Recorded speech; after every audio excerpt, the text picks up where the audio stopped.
Today I'm going to show you how to create a project through the technique of finger knitting or finger weaving. It creates a thick chain of these loops that you can turn into so many different things. You could use it as a bookmark. You could turn it into a bracelet. You obviously would want it a little smaller if you wanted a bracelet, a headband. You can connect them together to make a scarf. There's a million different uses you could think of for this. So the first thing we're going to do is you're going to take a piece of yarn. I have a whole big chunk of it, but you don't need that much. You're going to lay it across your hand as if you're going to grab it, with the rest, the big chunk of the yarn, coming out towards the center between your thumb and pointer finger. I'm going to scoot this to the side so it's not in my way. I'm going to use my thumb to hold this yarn so I don't accidentally pull and make it go out of there. I'm going to go behind my pointer, in front of my next finger, behind, in front. So right now I have it one in front of my middle finger, one in front of my pinky, and now I'm going to go around my pinky. I'm not going to wrap completely, just behind my pinky and backwards, going up in front of my ring finger, behind my middle finger, and in front of my pointer. So right now, if I push these all down, you can see it looks like it's wrapped around each finger. Now, this one right here, I'm gonna come behind and up in front of the next one, behind my ring finger, in front of my pinky. Then I'm gonna do the same thing again, behind, in front, behind, in front. So now if I look at my fingers and I scoot them down, it looks like I have 2 loops on each finger. Once you have the 2 loops for each finger, you're ready to start your weaving. The way you're going to do this is you're going to take the bottom loop, so at the bottom of your finger, and go up and over that finger, but keeping the other loop on there. So I'm going to take the bottom, up and over, the bottom one, up and over, the bottom one on my pinky, up and over.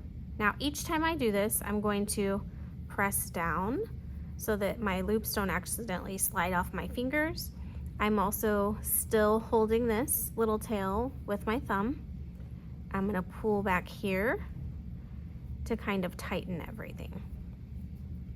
Okay, now I'm ready to go again. So watch this. With this tail, this time, it's not really all the way over here. Instead, it kind of falls in between my pointer and middle finger. So what I'm going to do is come over my middle finger, behind the next one, over the pinky, then behind the pinky, over the ring finger, behind my middle finger, over my pointer. And if I scrunch them down, I see 1, 2, 1, 2, 1, 2, 1, 2. So now again, I start at my pointer finger, take the bottom one, go up and over that finger, the bottom one, up and over, the bottom one, up and over. I'm bending my finger to help get it out of there. And the bottom one on my pinky, up and over. Once again, I'm gonna pull everything just to make sure it's not super loose. Okay, so I have a loop on each finger. So in order to get it to look like I have 2 loops again, we're gonna start, it's already gone behind. If we look, it's already gone behind this pointer finger. So instead, the next step is starting in front, then behind, in front, behind, in front, behind, in front. Check to make sure you have only 2. 1, 2, and then up and over, Did you see how I used my thumb to make sure I didn't get rid of that bottom loop? Up and over, up and over, up and over. Now, as I start getting this chain going, it's gonna look more and more like a chain. I don't have to hold this one anymore. I can actually pull and make sure it's gonna chain behind my hand, okay? So now this long tail that we started with is just gonna hang down behind my hand. So, once again, over my middle finger, behind the next one, over the finger, behind, over, behind, over. I'm gonna use my thumb to hold that still. I have 2 on each. So then I lift the bottom loop on each finger. You're gonna continue doing this until you have the chain of whatever length. Now, did you notice I can pull this string back here? Pull the one that has all the yarn connected to it. And then I'm gonna keep working. So I'm gonna show you a little faster. In front of my middle finger, then behind, in front, behind, in front, behind, in front. Hold it still and take the bottom loop up, bottom loop up, bottom loop up. Pull everything to tighten it, push it back down, and this is my loom, and go again, okay? So bottom loop from each finger, pull, tighten, scoot everything down, and keep going.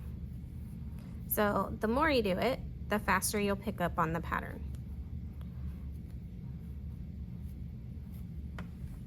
I'm gonna speed it up now.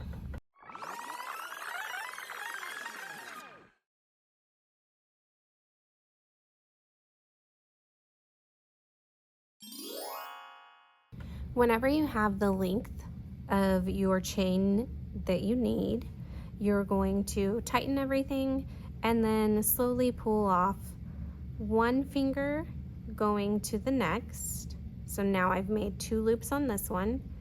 Then, just like we were doing before, you lift up and over, tighten again, take this finger to my next one.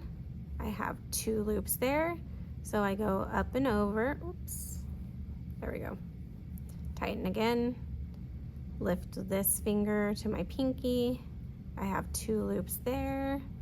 So now I'm going to take the bottom one, lift up and over. I'm gonna pull everything tight.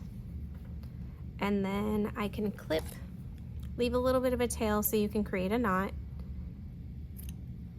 Cut it, I still have it on my pinky. And all I have to do is slide the tail through this circle and pull, and it knots it for you. So now you have another chain. This one over here was my beginning of it. As you can tell, it's a little bit looser.